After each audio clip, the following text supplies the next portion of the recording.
It's good to do, brew, baby. What is up, YouTube? It's your boy, Millsy.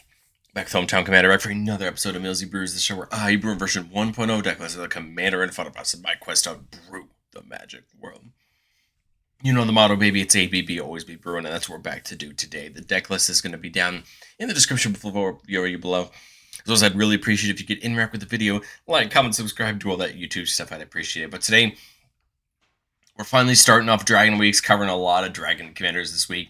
And I kind of wanted to start out with something fun and a color combo you may not expect in Dragons, and that's Selesnya Dragons. We're covering at Dromoka the Eternal. Of course, we had to get the classic dragons in some degree.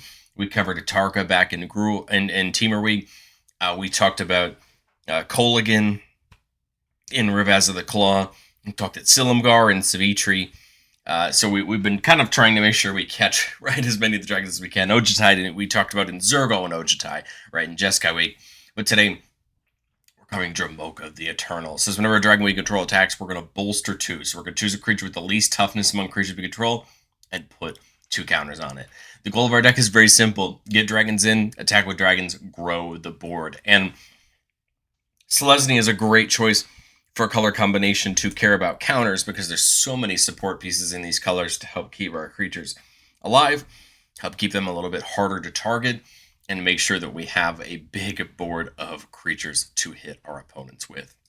I'm going to say a quick thank you to the channel members. Thank you so much for supporting the channel. If you're interested in seeing our videos just a little bit earlier for just $1 a month, check it out down below. Of course, an odd color combination for us because obviously, we're not in red, right? Red being the primary color for dragons, but there are a lot of dragons in green, and we do have a few in white. A lot of the dragons in our deck are going to be green, but we still have some great choices. Of course, we have 2 of our ancient dragons from Baldur's Gate. Both of them have very similar ability. Whenever they do a damage to a player, we get to roll a d20 and do something based on the result. Bronze Dragon puts X +1/+1 counters on each of the 2 creatures where X is the result, and Gold Dragon just makes a bunch of 1/1s equal to the result. So, great dragons, and they're both right, can really help us out. Bloomvine Regent on its Omen side can be used to just go get basically basic forest. It's kind of like a mini Cultivator, Kadama's Reach, putting 1 in tapped and 1 to hand. And then if we want to play it on its real side, whenever another dragon comes in, we gain a couple life. Canopic Arcantuan as well from the commander deck. Start of our upkeep, each of our other creatures gets a counters on it equal to their toughness. Again, great way to start growing our board. We're playing the other version of Dromoka and Dragon Lord Dromoka, right? Another great dragon, and could also be your commander for a deck like this, but I think I really like Bolster a ton. I think it's going to help our dragons out a lot as we start attacking. During Scale Lord, whenever one or more counters are put on another creature we control, we put a counter on Scale Lord. This is really nice with that bolster ability if we're bolstering other dragons, so the Scale Lord can grow too, becoming more and more of a threat. Of course, we gotta play some high-dollar fun dragons like Old Gnawbone, and then everybody's favorite dragon, Roaming Throne. Roaming Throne is one of those cards that is just very good in tribal lists, especially when all your creatures have triggered abilities. A lot of our dragons do have triggered abilities, but Roaming Throne is especially great with Dromoka, right? Because then we're bolstering 2 twice, right? Every time a dragon attacks, just really growing our board. And the wider our board is, just the worse that those comments are going to get for our opponents. Guardian Skill Lord's an interesting one. Has backup 1s. When it comes in, we can put a counter on a creature. If we put the counter on another creature, it gets Guardian Scale Lord's abilities until end of turn. And it says whenever this creature attacks, we just return target non-land permanent with mana value X or less from our graveyard back to the battlefield where X is its power. So very interesting ability to get things back if we need them, especially if key things get removed. Steel Hawkeye is one of those dragons that I don't think it gets talked about enough. I think it's because it gets overshadowed by a lot of really powerful dragons. But Steel Hawkeye has an ability for X to destroy each non-land permanent with mana value X whose controller was dealt damage by it this turn. The reason I think this is a really good ability in a lot of ways is that you'll notice that decks like Token decks, right? All tokens have a mana value of 0. You can just do this for 0. Or if you're playing into even some artifact decks, they may have a good cross-section of artifacts that have 2, 3, 4 mana value. And you could pay into that to just get rid of them. It's not a bad attacker as a 5/5 for 6, but again, that threat to your opponent is huge, especially with how many decks these days care about tokens to some degree or want a lot of things of similar types, right? You may be able to knock out just a few creatures with it that way. Sunscorched Regent, whenever an opponent casts a spell, is just going to get a counter on it and draw us and gain us a life, again becoming a nice huge threat. And the Ward Scale Dragon, as long as its attacking defending player can't cast spells, just an interesting ability. Again, not a bad body. The truth is, some of our white dragons are really good, some of them are kind of mid, but I wanted to kind of get a good cross-section of all our dragons and not just be all green dragons. But again, we care about putting counters on our creatures, so this is where a lot of the value from our deck is going to land. Things like Damning Verdict, which thankfully just got that reprint coming up in the Final Fantasy Commander deck, so that's really nice. It's a card that's been sitting at a huge cost for a long time. I hope that a reprint will bring it down just a little bit. Just destroying all creatures with no counters on them. This shouldn't be hard for us to achieve with just a combat or two, but we need other ways to put counters on things. Things like Fangs of Colonia that for 2 mana can put a counter on the creature and then double the number of counters put on it, or for 6 mana can put a counter on all of our creatures and double the amount of counters in them. Just a great card. Synchronized Charge puts 2 counters among 1 or 2, distribute 2 counters among 1 or 2 creatures we control, and it gives all of our creatures with counters on them Vigilance and Trample. Again, a great spell for 2 mana, especially once we start getting a few dragons down, because then we can take those huge attacks and still be back to block our opponents. Of course, things like Ozolith and Branching Evolution are going to affect the amount of counters put on something. Ozolith will just add 1 to the Bolster 2, whereas Branching Evolution will double it, again, just allowing us to get our creatures bigger and bigger. Inspiring Call is an example of one of the many protection spells we have in the deck. Let's just draw a card for each creature that we control the counter on it, and then they all get indestructible. We have a lot of protection spells in the deck to keep our dragons alive. That way we can amass these counters, right, and just become a real threat in combat.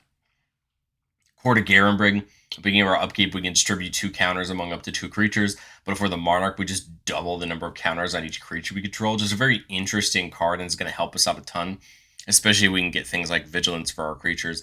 There's Hardened Scales, right, a lot like the Ozolith, adding a counter anytime you put 1 more counters on something. And then Innkeeper's Talent's a card you're going to see in a lot of counters decks. Yes, it hands out a counter at the start of every combat, which can be relevant for some of our abilities. Like if we really need a counter on something, the talent can help us do that. But I think where Innkeeper's Talent gets the most important is once you get to level 2, giving all of our permanents with counters on them Ward 1, starting to make them a little bit harder to deal with, a little bit harder to interact with. And then level 3 basically turns it into a Branching Evolution, just doubling up the amount of counters that we put on a permanent or player. Again, just allowing those Bolster 2s to get better and better. The truth is, the presentations here are a little bit more quick and dirty, because pretty much what you see is what you get. We're playing dragons, we're attacking with dragons, we're bolstering, we're making them bigger, and we're getting in for damage. But as we go into testing, I think there's some more ways we can make the deck hit a little bit harder. I don't know that we need as many of these Alpha Strikey type cards as maybe some other Stompy decks would need, especially considering we're already in the air, and we're already getting counters handed out with Bolster 2. But we could look into things like Become the Avalanche just to get a little bit more of a Alpha Strike more often. I think I'm still playing something like Overwhelming Stampede, if I recall correctly, but there's more options like that. Season of Gathering, I think at first look would look like a Alpha Strikey type card, as the first paw mode can be done 5 times, putting a counter on a creature and giving Vigilance and Trample. I really like Gathering for that alone, because it just gives you that big attack, and it gives you that ability to block. But Season of Gathering, I think, is the most useful for its second ability. You can choose Artifact or Enchantment and just destroy all permanents of that type. This is one of those modes on this spell that I think makes it really useful in a lot of games, because you're going to get these decks that have a lot of artifacts or have a lot of enchantments laying around, and as long as we don't mind maybe giving up 1 or 2 of ours, we might be able to just completely hose an opponent and keep ourselves in the lead. And then the Acolyte of Bahamut, as long as Dromoka's out and this is out, our first Dragon's ability turn costs 2 less to cast. I'm not as honestly worried about this, because we're in green, we're going to be ramping up a storm. But if you notice, right, that you're not getting your dragons down quick enough, we can look into things like Herald's Horn or Urza's Incubator or Acolyte of Bahamut to just get our creatures a little bit cheaper, right, when we get ourselves towards those later turns, making sure we can get maybe even multiple dragons down in the same turn. But let's do what we love to do on the channel some most and get into our playtest. Remember, the goal of playtest on our channel is not to find magical Christmas land. It's not to show off our best plays, but it's to get in some game scenarios and kind of understand how to maneuver our deck. Here we're keeping a 3-lander with that Synchronized Charge. There's Wartscale Dragon, Nature's Lore, and Dragon's Horde. So we got some ramp. We got our great ways to get up to our big creatures. Here I'm just thinking the Vista, because it's going to come in tap pretty much whenever we play it. Here I'm just thinking the Nature's Lore. We drew Bloomvine Region and Kura. Both are very interesting dragons.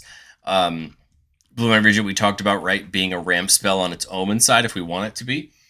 Otherwise, it has that life gain ability. Kura says whenever it dies, we can either go get 3 lands and put them into our hand, or make an X6 Spirit, or X is the number of lands we control. It's just a flying, death-touching dragon. That should be an issue for our opponents. Here I'm thinking Dragon's Horde plus the Boss War Bridge. This is going to allow us to get into Dromoka next turn. We get to Hideaway 4, and remember that the way this Hideaway works on Mossword is we can tap a green and play this spell for free, as long as we have creatures with power 10 or greater. We see Gold Dragon, who's a great option. In fact, this is probably going to be one of the better dragons for us when it comes to bolstering. Those 1/1 dragons are going to give us a lot of bolster triggers, but also the Stampede, right, would give us a nice big attack. I'm going to go with the Gold Dragon just because we should be able to get up to 10 power pretty quickly. Here I'm thinking we just slam Dromoka. Again, we'd love to do something else this turn, but I think we're okay. Now we get ourselves up to 6 mana. I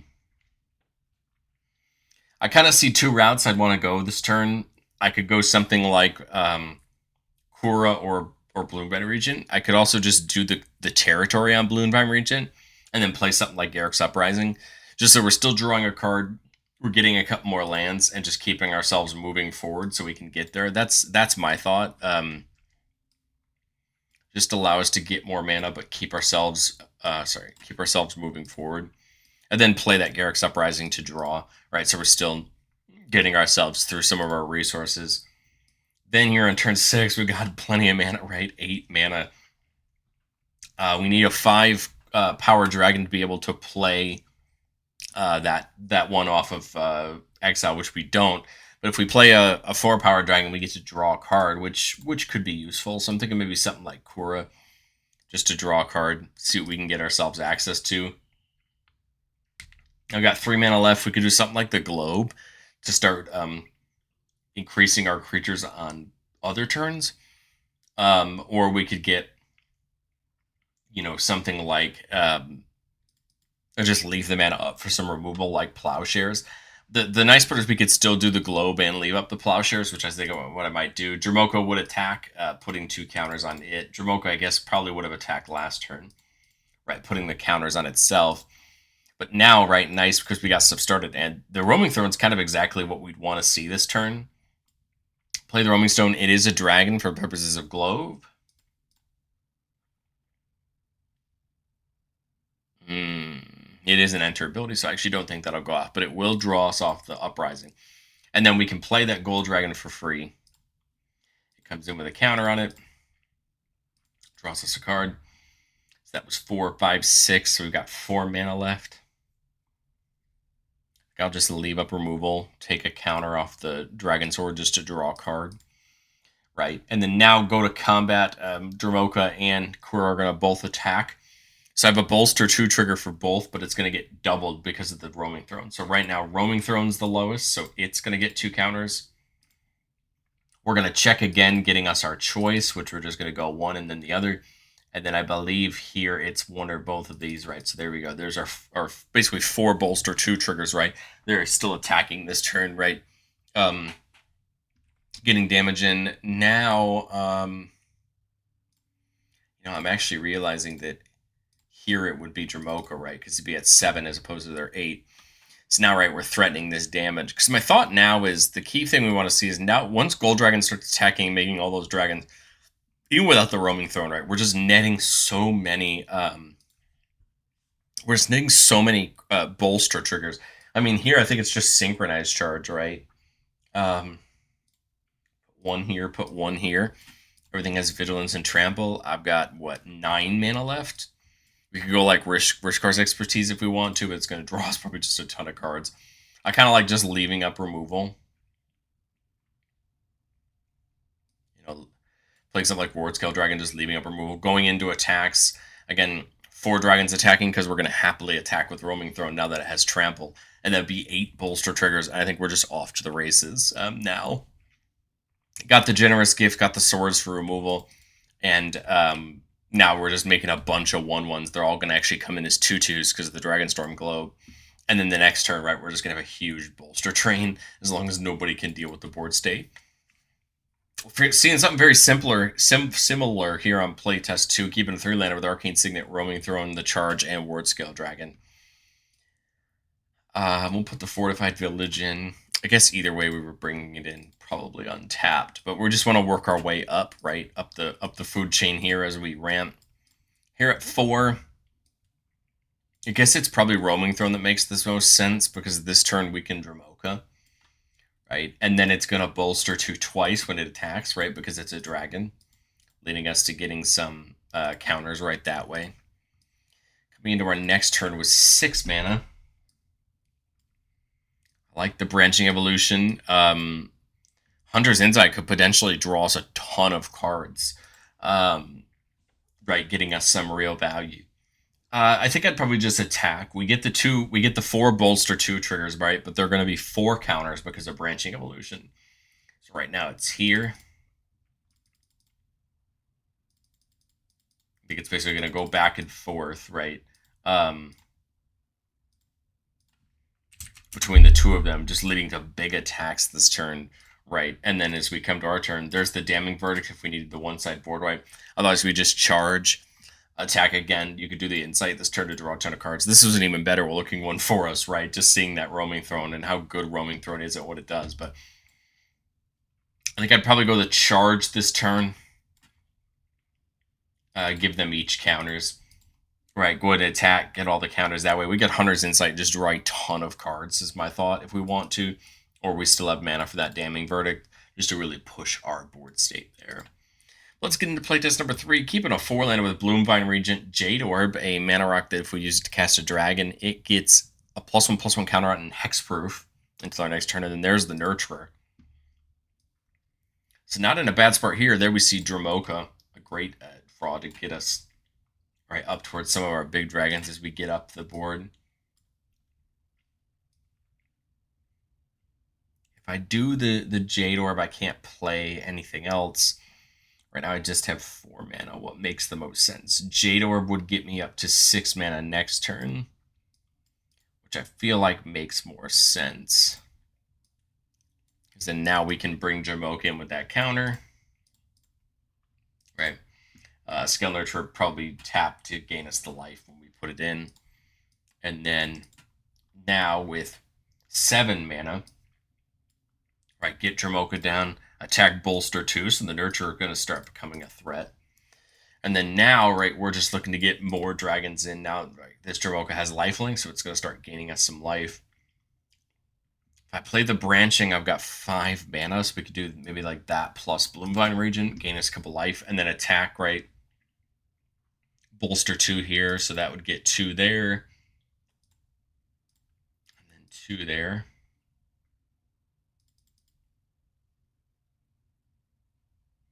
And that probably would have came in with the counter from Jade Orb. And again, I think we're just in good shape here. I mean, all we are worried about now is a board wipe, right, at this level to stop the dragons from going. And even if someone does, we still got 7 mana sitting on board. We could still recast Dromoka. We've got some ways to dig even deeper, right? But I think we're still just in decent shape. There's the Garen Brig. I think we just, right, attack again. Right, put Garen Brig in.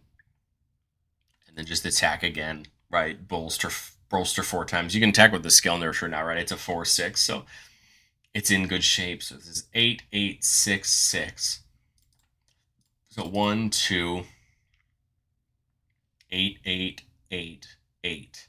So that would be our choice. I'd probably just go there and then there. And I mean, again, just attacking in the air. Again, very basic, but truthfully, that's what we're trying to do. We're probably mid to low bracket 3, right? Just playing our dragons and trying to rule the skies, right? Let's get into playtest number 4. Keeping a 2-lander with the rampant growth, but we also have Innkeeper's Talent. There's the Branching Evolution, Steel Hellkite, and the Damning Verdict. So not a bad start. I think we'll play the Path in tap turn 1. Turn 2, I guess we'll play the Haven. kind of thinking of just cracking that rampant growth, right? Just getting that little piece of ramp, keeping the party going. The Groves is going to come tapped no matter what. Is there anything I'm doing? I think it makes sense just to get the branching evolution down, right? I don't think there's really anything else I'm doing in my turn 3. Turn 4, get Dromoka down. That's going to let us scry 1 since it shares a type with itself. I think we could bottom the forest. I think we're looking pretty good at the moment. Here in turn 6, love the idea of Innkeeper's Talent. My thought is Innkeeper's Talent, Clarion, and then click the Innkeeper's Talent up to level 2. Go to combat, put a counter on Dromoka, which gets doubled to 2, right, with Innkeeper's Talent. It attacks, right, bolstering for 4, right, on the Clarion Conqueror. Now they're both a little bit protected. It's starting to hit in the air. And then as we come back to our turn, 6 mana. I mean, Damning Verdict's always an option, right, to just hurt our opponents. But I kind of like the Arcane Signet plus take up the talents. Now every counter we're getting on is getting doubled twice. So it'd be, right, 4 counters on Dromoka with Innkeeper's Talent. Both of them attack, letting us bolster twice. So the bolsters are going to be for 8 counters, right? This is 7, this is 11, so there and then there. And now we're just, again, presenting huge threats. You got the board wipe to back ourselves up. Single target removals are going to be a little bit harder. We're shutting down our opponents just a teeny bit. And then on this turn, probably got nothing better than just the Protector getting in, picking up a couple permanents, and just affecting the board state. Again, not a top tier, top of bracket for Dragon Commander, but just a ton of fun, a ton of synergy with the counters, all of our green and white dragon options. I'd love to know, do you like the idea of something like this? These wacky, less than popular dragon decks? Or are you the kind of person that goes straight for the top tier ones? I'd love to know what you think, and I will catch you all in the next one.